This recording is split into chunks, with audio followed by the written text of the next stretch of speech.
Students, हम लोग LCR समांतर परिपथ एलसीआर पैरेलल सर्किट को पढ़ रहे थे, जिसके अंदर हमने प्रीवियस लेक्चर में इम्पीडेंस जेड का मान और एडमिटेंस वाई का मान ज्ञात कर लिया था। हमारे पास में आई की इक्वेशन आई थी, I equal to R minus J omega L minus C R square plus का omega square L square divided by R square plus omega square L square into E naught E की power iota omega T. ठीक है, ये हमारे पास में equation आई थी और इस इक्वेशन को हम ओम के नियम से कंपेयर करते हैं तो ये वाला जो हमारा मान होगा वो किसका मान होगा, जेड का मान होगा, क्योंकि आई इक्वल टू क्या होता है, वी अपॉन आर होता है, या यहाँ पर हमारा ई अपॉन जेड होगा। तो यहाँ से हमने जेड और वाई के लिए एक्सप्रेशन ज्ञात कर लिए थे। वाई क्या है, एडमिटेंस है, और ये क्या होगा, इम्पीडेंस का इनवर्स होता है, इसका व्युत्क्रम होता है। तो यहां तक हमारे पास में मान आ गए थे, प्रीवियस लेक्चर में हमने इसको सोल्व कर लिया था। आज के लेक्चर में हम लोग पढ़ेंगे समांतर या प्रति अनुनाद, पैरेलल और एंटी रेजोनेंस। यहाँ पर जिस प्रकार हमने एलसीआर सीरीज सर्किट के अंदर रेजोनेंस कंडीशन पढ़ी थी, वैसे हम यहाँ पर भी रेजोनेंस स्टेट को पढ़ेंगे, लेकिन यहाँ पर जो हमारा रेजोनेंस होता है एलसीआर पैरेलल सर्किट के अंदर, इसे हम प्रति अनुनाद कहते हैं, एंटी रेजोनेंस कहते हैं। वो हम अभी आगे देखेंगे कि इसे हम एंटी रेजोनेंस क्यों कहते हैं। तो सबसे पहले हम बात करें कि जो हमारी जेड का मान है, ठीक है, इसके अंदर आयोटा की टर्म है, यानी एक कॉम्प्लेक्स नंबर है। तो हमारा जो सर्किट है एलसीआर, इसके अंदर हमने एल और सी को यूज किया हुआ है। तो यहाँ पर जो हमारे एल और सी होते हैं, इनकी जो रिएक्टेंस होती है एक्स एल और एक्स सी, ठीक है, यहाँ पर हमारी आयोटा वाली टर्म्स होंगी। दूसरा हमारा क्या होता है कि जो एल और सी होते हैं, इंडक्टर प्रेरकत्व और सी कैपेसिटर, इन दोनों के अंदर क्या होता है कि V और I जो होते हैं, यानी यहाँ पर हमने E जो यूज कर रखा है, सोर्स जो है हमारा,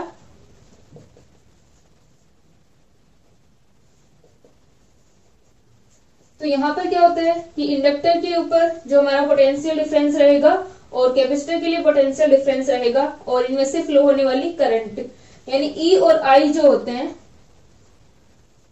यहाँ पे V और I जो हैं वो सेम फेज में नहीं होते हैं। ठीक है, आप लोगों ने इंडक्टर और कैपेसिटर पढ़ा है, तो हम जानते हैं कि इंडक्टर और कैपेसिटर के लिए V और I का मान सेम फेज में नहीं होता है, जबकि हमारा रेजिस्टेंस जो है, प्रतिरोध जो होता है, इसके लिए V और I का मान सेम फेज में होता है, समान कला में होता है। ठीक है, कलांतर यहाँ पर नहीं होगा, इसमें R के अंदर कलांतर नहीं होगा, जबकि कैपेसिटर और इंडक्टर में क्या होता है, कलांतर होता है। तो जो हमारा एलसीआर ये पैरेलल सर्किट है, इसमें फेज डिफरेंस ना हो ई और आई के बीच में, इसके लिए क्या जरूरी होना चाहिए कि जो हमारी जेड है, इम्पीडेंस है, उसके अंदर क्या होना चाहिए, ओनली रियल पार्ट होना चाहिए, आयोटा की टर्म नहीं होनी चाहिए। ठीक है, तो हम लिख सकते हैं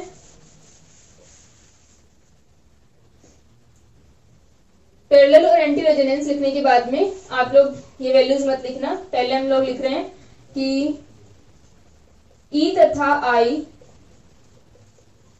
समान कला में होने के लिए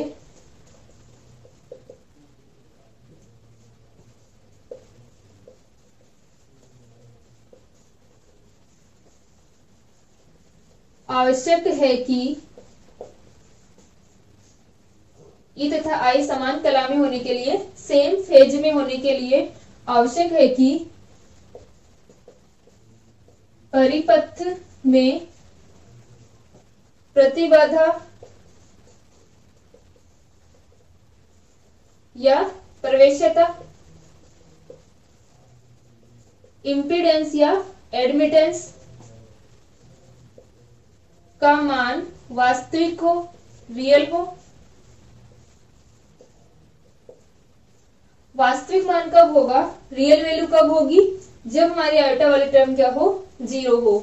तो हम लिख सकते हैं अतः L माइनस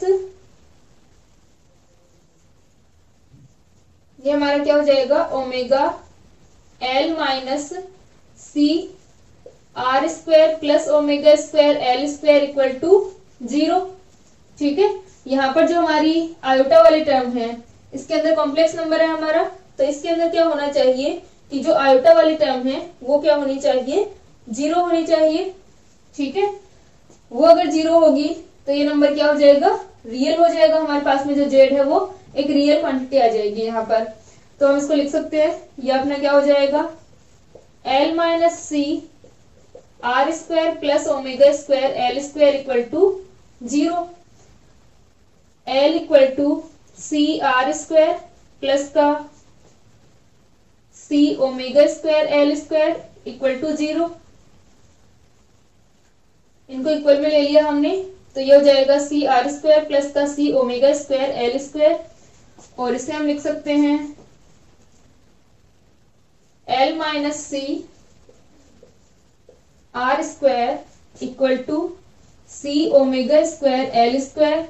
तो यहां से अपने पास में आ जाएगा L upon C L square minus का C R square upon C L square equal to omega square. ठीक है, यहाँ पर सी एल स्क्वायर और C R square upon C L square equal to omega square. तो यहां से अपना एल से L cancel, 1 upon L C minus का सी से C cancel, R square upon L square equal to omega square.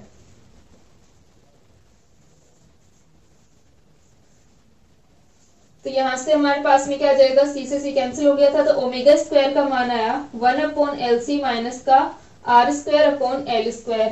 तो हम इसको लिख सकते हैं omega equal to root 1 upon L C minus R square upon L square, और यही हमारी क्या होगी, ओमेगा आर होगी, रेजोनेंस फ्रीक्वेंसी, जहां ओमेगा आर क्या है, रेजोनेंस फ्रीक्वेंसी,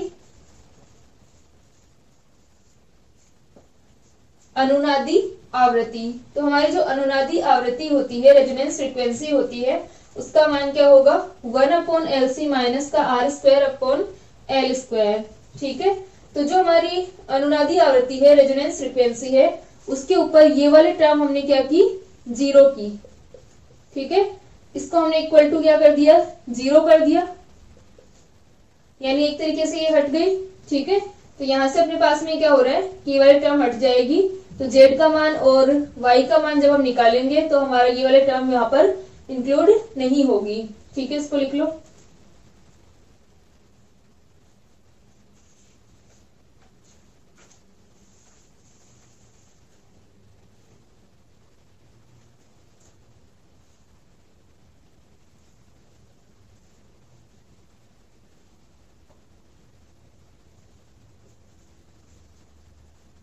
ठीक है, यहां तक हो गया।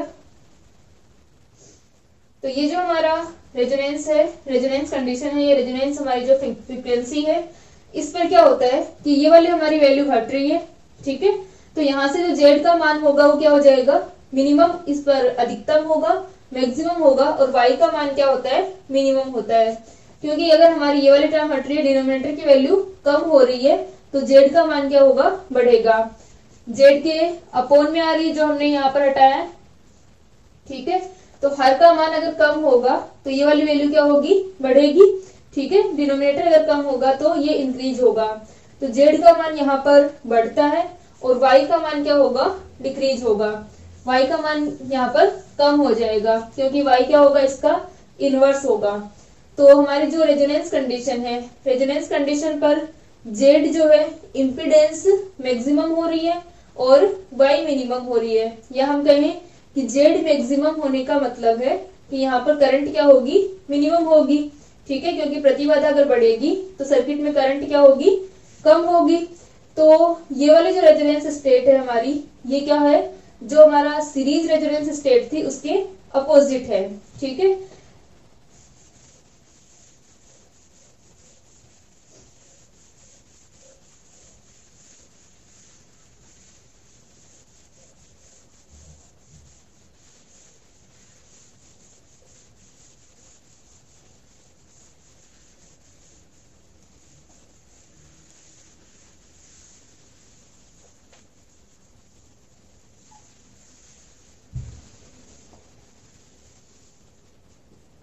तो यहाँ पर अपने पास में क्या हुआ कि जो LCR पैरेलल हमारा सर्किट है उस पे क्या हुआ, रेजोनेंस जो हमारी फ्रीक्वेंसी है उस पर जेड क्या हो गई, मैक्सिमम हो गई, और आई जो है करंट क्या हो गई, मिनिमम हो गई।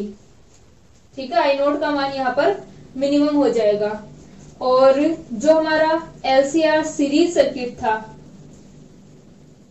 LCR सीरीज में क्या था, रेजोनेंस कंडीशन पर जेड मिनिमम था और आई जो थी वो मैक्सिमम थी। करंट का मान मैक्सिमम था और जेड का मान मिनिमम था।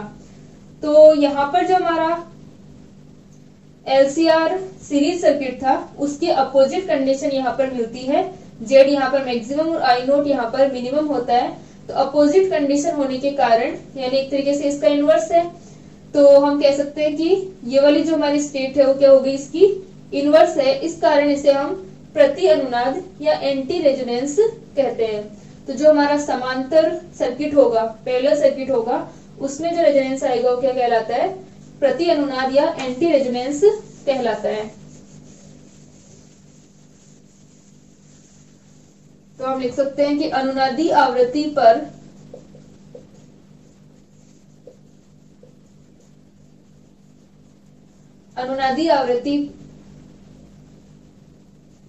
ओमेगा आर पर प्रतिबाधा का मान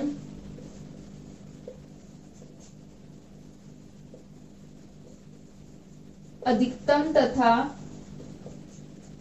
प्रवेश्यता का मान क्या होता है, कम होता है। प्रवेश्यता का मान न्यूनतम होता है, जो कि श्रेणी LCR परिपथ, जो हमारा सीरीज LCR सर्किट था, श्रेणी LCR परिपथ के अनुनादी आवृत्ति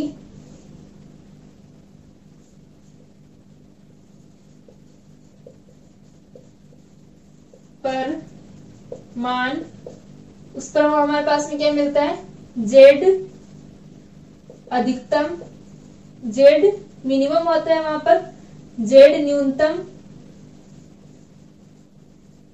तथा प्रवेश्यता अधिकतम होगी, जिससे कि हमारी करंट क्या होगी, अधिकतम होगी।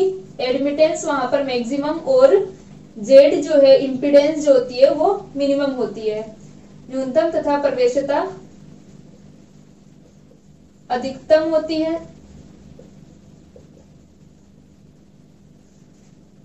तो यहां से अपने पास में प्रमाण के, जो कि श्रेणी LCR परिपथ की अनुनादी आवृत्ति पर मान के विपरीत है, अतः समांतर परिपथ जो हमारा पैरेलल सर्किट है, समांतर परिपथ के अनुनाद को, रेजोनेंस को प्रति अनुनाद कहते हैं, एंटी रेजोनेंस कहते हैं। तो ये जो हमारी स्टेट क्या कहलाएगी, एंटी रेजोनेंस कहलाएगी, प्रति अनुनाद कहलाती है। तो यहां से अब हम लोग निकालते हैं कि जेड का जो मिनिमम मान होगा वो क्या होगा। तो निकाले जेड मिनिमम या वाई मैक्सिमम। वाई मैक्सिमम क्या आ जाएगा, वाई का मान क्या होता है, 1/z, जो हमारा पैरेलल सर्किट है। ठीक है, इसके अंदर हमने वाई को डिफाइन किया हुआ है, क्योंकि यहां पर अपने पास में क्या होता है कि जो I = V/R होता है। ठीक है, या हम कहें कि E/Z होता है, तो हम I को लिख सकते हैं EY लिख सकते हैं, क्योंकि 1/Z हमारा क्या होता है, Y होता है। तो यहां पर हम लोग इसको Y को हमने डिफाइन किया हुआ है, जिससे कि हम I = EY यूज कर सकते हैं। ठीक है, थोड़ा सा इजी रहेगा, क्योंकि हमारा जो पैरेलल सर्किट है उसमें ऑलरेडी हमारी जो प्रतिबाधाएं या जो भी इंपिडेंस या रिएक्टेंस होती हैं वो 1/करके ऐड होती हैं, क्योंकि हमारा जो पैरेलल में कॉम्बिनेशन होता है आर इक्वल टू हम क्या लिखते हैं, R1 R2 upon R1 plus R2, या हम इसको लिख सकते हैं 1/R1 1/R2 equal to 1/R। अगर हमारा पैरेलल कॉम्बिनेशन हो तो वो इस प्रकार से लिखा जाता है। तो पैरेलल के अंदर हम लोग जेड की जगह वाई को यूज कर लेते हैं, जिससे हम करंट को डायरेक्टली इस तरह से लिख सकते हैं। ठीक है, तो यहाँ पर हमने वाई को यूज किया हुआ है। वाई जेड का इनवर्स होता है, 1/Z होता है। तो यहां से अपनी जो वाई मैक्सिमम वैल्यू होगी, वाई मैक्सिमम का मान कितना हो जाएगा, वाई का मान क्या होगा,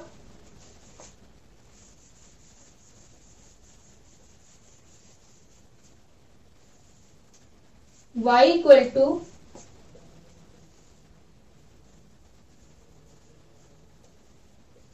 R minus J omega L minus C R square plus omega square L square divided by R square plus omega square L square. ठीक है, ये हमारा किसका मान है, y का मान है। तो y यहां पर अपनी क्या होगी, सॉरी y मिनिमम होगी। y मिनिमम का मान अपने पास क्या आ जाएगा, ये वाली टर्म पूरी जीरो हो गई। तो y मिनिमम का मान आया R upon R square plus omega square L square. ये हमारे पास में y मिनिमम का मान आ गया, क्योंकि ये वाली टर्म यहाँ पर जीरो हो गई और ओमेगा की जगह आएगा ओमेगा R स्क्वायर। ठीक है, जो हमारी रेजोनेंस फ्रीक्वेंसी है वो आ जाएगी। तो ओमेगा R का हम मान रख दे, जो रेजोनेंस फ्रीक्वेंसी है उसका मान रखने पर अनुनादी आवृत्ति रेजोनेंस फ्रीक्वेंसी का मान रखने पर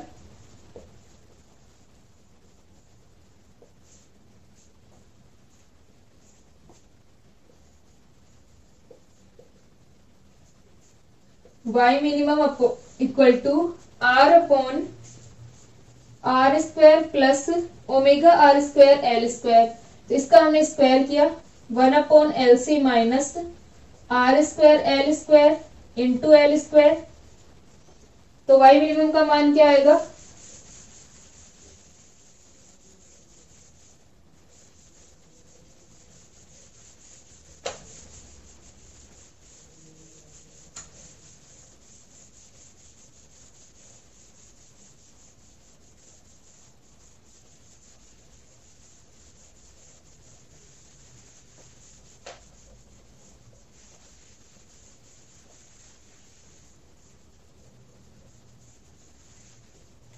तो यहां से अपने पास में y मिनिमम आ जाएगा, L स्क्वायर को हम अंदर मल्टीप्लाई कर दे तो ये हो जाएगा R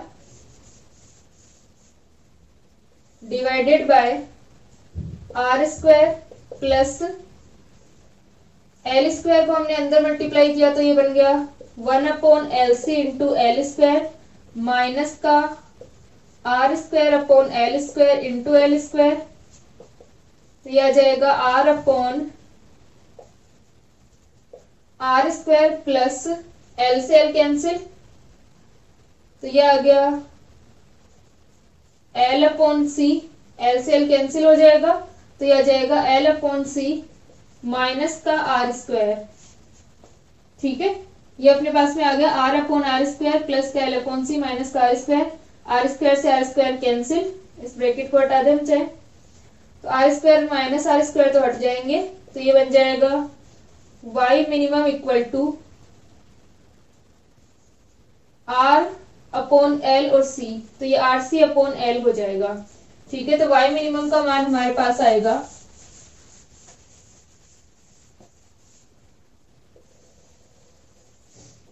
ये हमारा आ गया y मिनिमम का मान RC अपॉन L, जहां पर R रेजिस्टेंस है, C और L हमारे पास में क्या है, कैपेसिटर और इंडक्टर है। और Z का मान क्या होगा,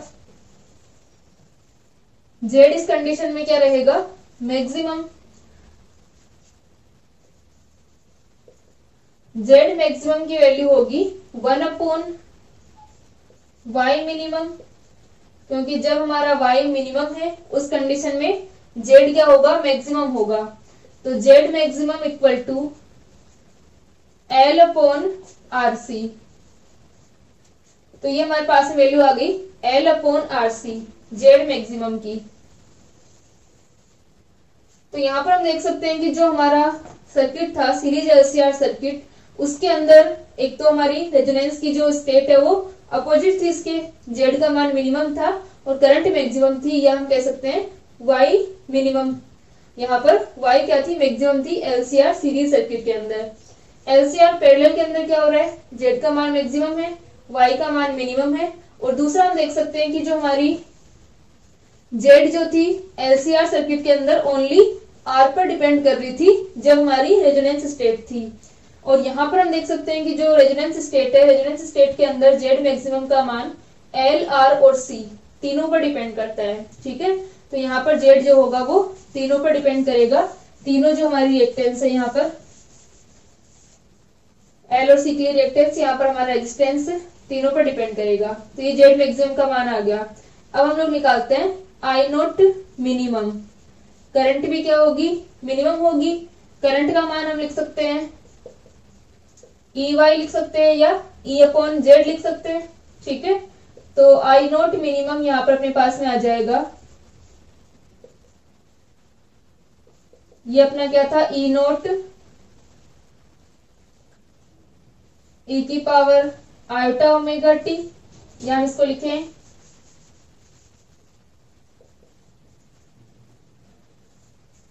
y मिनिमम का मान RC अपॉन L। ठीक है, I नोट जो हमारी मिनिमम होगी वो क्या हो जाएगी, या तो हम y से मल्टीप्लाई कर दें या z से हम इसको डिवाइड कर दें। तो ये हमारे पास में आ जाएगा, मान आ जाएगा I नोट मिनिमम का। ठीक है, I नोट की जो हमारी इक्वेशन थी वो क्या थी, I इक्वल टू हमारे पास में था, सॉरी I नोट हमारा E नोट रहेगा। I इक्वल टू हमारे पास में था R माइनस जे omega L minus C R square plus का ओमेगा स्क्वायर L स्क्वायर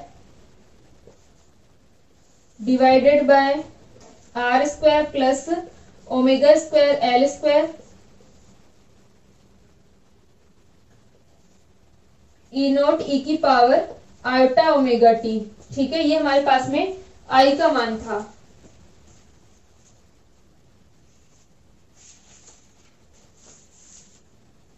तो यहां से अपने पास में आई इक्वल टू ये वाली वैल्यू थी, इसके अंदर इसको हम 0 कर देंगे तो ये हो जाएगा R upon R square plus, यहां से निकाल सकते हैं हम चाहे तो इसको हम 0 रख दें तो ये आ जाएगा R upon R square plus omega square L square. Omega square की जगह हम रख दें ओमेगा आर का स्क्वायर। ओमेगा आर स्क्वायर का मान हम जिस प्रकार यहाँ पे रखा था वैसे यहाँ रख देंगे। और अगर हम आई नोट निकाल रहे हैं तो ये ई नोट आ जाएगा, इसको हम हटा देते हैं। ओनली यहाँ पर अपना क्या आ जाएगा, एम्पलीट्यूड आ जाएगा। करंट का एम्पलीट्यूड अगर हम निकाल रहे हैं तो यहाँ पर इस सोर्स के लिए भी हमारे पास में क्या होगा, ओनली एम्पलीट्यूड होगा। तो आई नोट मिनिमम का मान हो गया E naught R C upon L, क्योंकि बाकी की जो वैल्यू है वो वही है जो हमारी वाई के लिए हमने सोल्व किया है। ठीक है, तो आई नोट मिनिमम हमारा E naught R C upon L हो गया। तो अगर हम ग्राफ बनाएं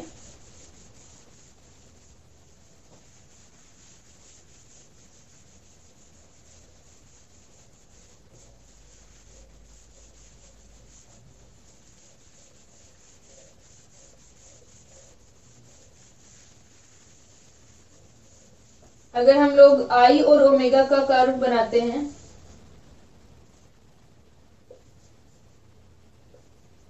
तो क्या होगा, जो हमारी रेजोनेंस फ्रीक्वेंसी है omega equal to omega R जो है उसके ऊपर क्या होगा, आई का मान मिनिमम होगा। ठीक है, आई जो होगी यहाँ पर मिनिमम होगी omega equal to omega R पर। I naught minimum equal to E naught R C upon L. ठीक है, आई का मान यहाँ पर अनुनादी जो हमारी आवृत्ति है उस पर मिनिमम होगा और अगर हम जेड के लिए बनाते हैं तो जस्ट इसके अपोजिट हमें ग्राफ मिलेगा। जेड के लिए हमारे पास में क्या हो जाएगा, ये मैक्सिमम होगा।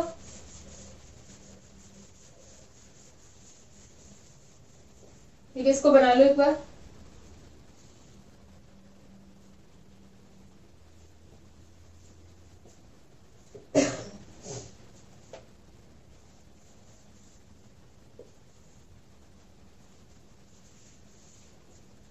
तो जेड के लिए अगर हम बनाते हैं तो ये हमारे पास में आ जाएगा कुछ इस प्रकार। ये हमारा जेड होगा, ये ओमेगा होगा। ठीक है, जेड और ओमेगा के लिए अपोजिट होगा इसके। ये हमारी omega equal to omega R resonance frequency है। तो जेड जो omega equal to omega R पर जेड का मान अधिकतम होगा। दूसरा हमारा क्यू के लिए हम देख सकते हैं, क्यू वैल्यू जो हम आगे निकालेंगे, क्यू हमारा आर के बढ़ने पर क्या होता है, कम होता है। तो यहाँ पर अगर हमारे पास में आर का मान कम है, आर का मान अगर ज्यादा होगा तब तो ये कर्व हमारा क्या मिलता है, फ्लैट हमें मिलता है, सपाट मिलता है। ठीक है, तो हमारे पास में फ्लैट कर्व हमें मिलता है, सपाट होगा, इस प्रकार होगा। ठीक है, अगर आर का मान अधिक होगा तो आर का मान अधिक होने पर क्यू का मान जो होता है वो क्या हो जाता है, कम हो जाता है। और क्यू अपना क्या होता है, omega naught upon omega two minus omega one. Q कम हो रहा है, इसका मतलब omega two minus omega one बढ़ रहा है, तो वो वाली वैल्यू हमारी जो होगी, यानी एक तरीके से कर्व चौड़ा हो जाएगा। तो जब हमारा आर का मान कम है, आर अगर हमारा अत्यल्प होगा तो क्यू क्या रहेगा, ज्यादा होगा। और अगर आर जीरो ही है हमारा, तब क्या हो जाएगा, क्यू का मान अनंत हो जाएगा, इन्फिनिटी हो जाएगा। ठीक है, तो कर्व को हम इस तरह से अनंत पर शो करेंगे, इसका जो पीक होगा वो अनंत की ओर हम शो करते हैं इसे। तो इस प्रकार से हमें कर्व मिलता है आई और ओमेगा के, आई और ओमेगा के बीच में, जेड और ओमेगा के बीच में। ठीक है, तो इस प्रकार से हमारा एलसीआर जो पैरेलल सर्किट है उसका जो एंटी रेजोनेंस होगा वो इस तरीके से होगा। ठीक है, इसको लिख लो।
तो यहां से हमारे पास में क्या आया कि जो हमारा सर्किट है एलसीआर पैरेलल सर्किट, इसके अंदर हमारे जो वैल्यू है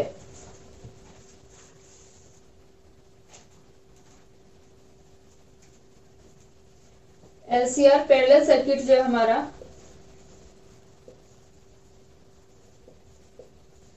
इसके अंदर ओमेगा आर जो हमारी रेजोनेंस फ्रीक्वेंसी है, इसके ऊपर क्या हो रहा है कि जो करंट का मान है मिनिमम है।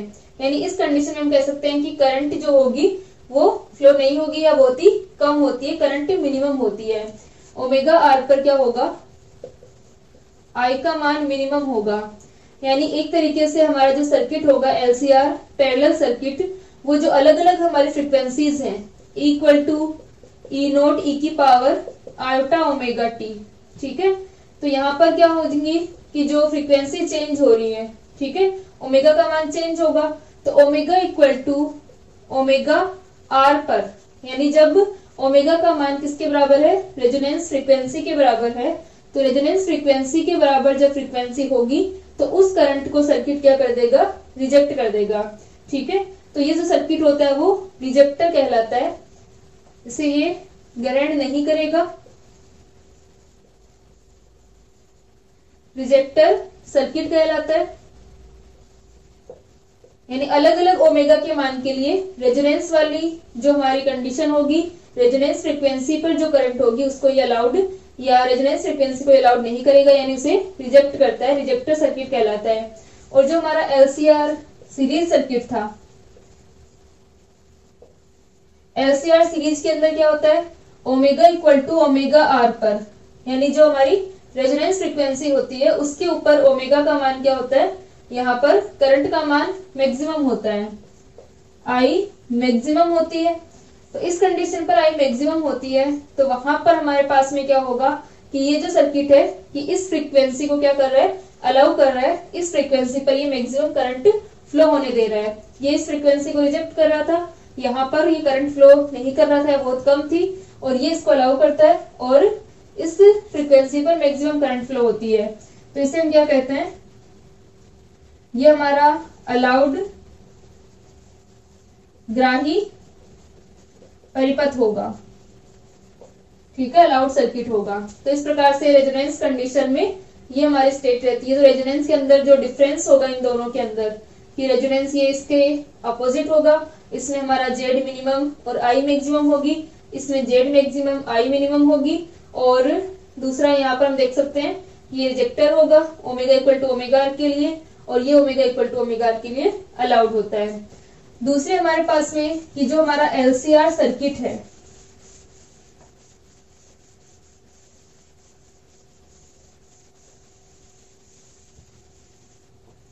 उसके अंदर क्या होगा कि omega R equal to root of 1 upon L C minus का R square upon L square है, ठीक है, ये हमारे पास में मान आ रहा है।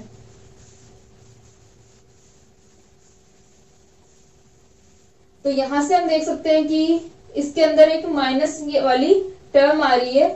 तो जो हमारा omega equal to omega R उसके अंदर था सीरीज के अंदर, तो वो हमारे पास में 1 अपॉन एल सी था, ठीक है, तो वहां पर तो कोई दिक्कत नहीं थी। लेकिन यहाँ पर क्या अपने पास में 1 upon L C minus R square upon L square है। इसका मतलब कि रेजोनेंस के लिए हमारी आवश्यक होता है कि जो हमारी आवृत्ति है, अनुनादी आवृत्ति, वो क्या हो, वास्तविक हो, ठीक है, रियल हो। ये आयोटा की टर्म नहीं होनी चाहिए। और हमारा आयोटा कब मिलता है, जब रूट में हमारे पास में माइनस आ जाता है। स्क्वायर रूट में अगर हमारा माइनस आ जाएगा तो हमारी आयोटा की टर्म आती है, यानी इमेजिनरी पार्ट आ जाता है। तो यहाँ पर ये इमेजिनरी ना हो, इसके लिए जरूरी है कि जो हमारा एल माइनस हमने लिखा था omega square R square plus omega square L square equal to 0 था। तो अपना जो एल है वो ग्रेटर देन होना चाहिए आर स्क्वायर सी से, ठीक है, हमारे पास में एल इज ग्रेटर देन होना चाहिए आर स्क्वायर सी से, ठीक है। तो इसके लिए लिख सकते हैं कि जो हमारी अनुनादी आवृत्ति है उसके ऊपर इसका ओमेगा आर का मान क्या होना चाहिए, वास्तविक होना चाहिए। इसके लिए हमारे पास में जो कंडीशन है वो क्या होनी चाहिए कि एल का मान जो है वो आर स्क्वायर सी से ग्रेटर देन होना चाहिए, ठीक है। इसका मतलब कि जो अल्प प्रतिरोध होगा, आर का मान अगर कम होगा तब हमें क्या मिलती है, अनुनाद की स्थिति मिलती है। अनुनाद कब होगा, जब आर क्या होगा, अल्प होगा, कम होगा, ठीक है। इसके लिए हम थ्योरी लिख सकते हैं।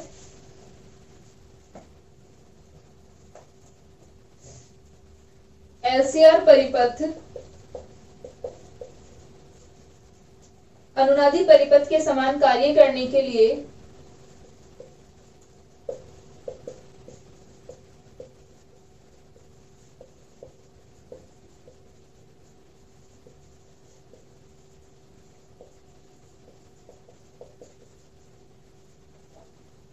आवश्यक है कि अनुनादी आवृत्ति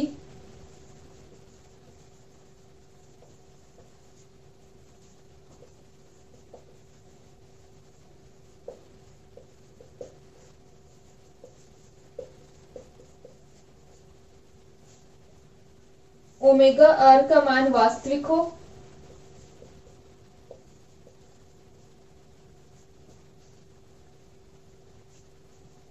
ठीक है। तो यहां से भी अगर आप लोग निकालना चाहें तो ये मान हम निकाल सकते हैं कि 1/LC इक्वल टू हमारे पास में क्या आ जाएगा, R²/L², एक L से एक L हमारा कैंसिल, ठीक है। तो ये L इक्वल टू क्या आ गया, R²C, और ये वाली वैल्यू हमारी क्या होनी चाहिए, फिर ग्रेटर देन होनी चाहिए। अगर हम इसको L माइनस R²L² को हम ग्रेटर देन क्या कर दें, 1 कर दें, ठीक है। तो यहां से अपने पास में ये ग्रेटर देन हम 0 करें तो ये हमारे पास में क्या आ जाएगा, L is greater than R²C होना चाहिए, ठीक है। तो ओमेगा R के पॉजिटिव मान के लिए, ये रियल वैल्यू के लिए क्या होगा, जो हमारा L है वो ग्रेटर देन होना चाहिए R²C। ओमेगा R का मान वास्तविक होना चाहिए, वास्तविक होना चाहिए, अतः L is greater than R²C होना चाहिए,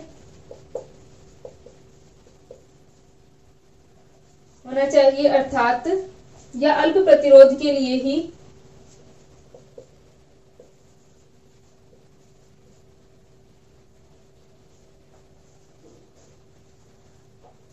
ठीक है। तो इसके लिए हम लिख सकते हैं कि वास्तविक होना चाहिए, अतः L इक्वल टू R²C होगा, या अल्प प्रतिरोध के लिए ही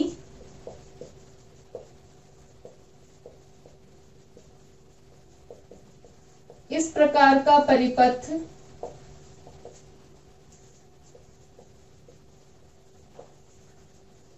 अनुनाद उत्पन्न करता है,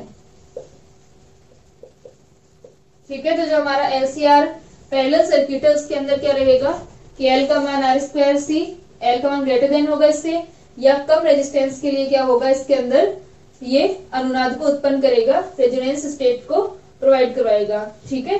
तो नेक्स्ट लेक्चर में हम इसको कंटिन्यू करते हैं, जो हमारे हाफ पावर पॉइंट्स है उनको पढ़ेंगे, ठीक है। और Q पॉइंट जो है हमारा उसको हम पढ़ते हैं।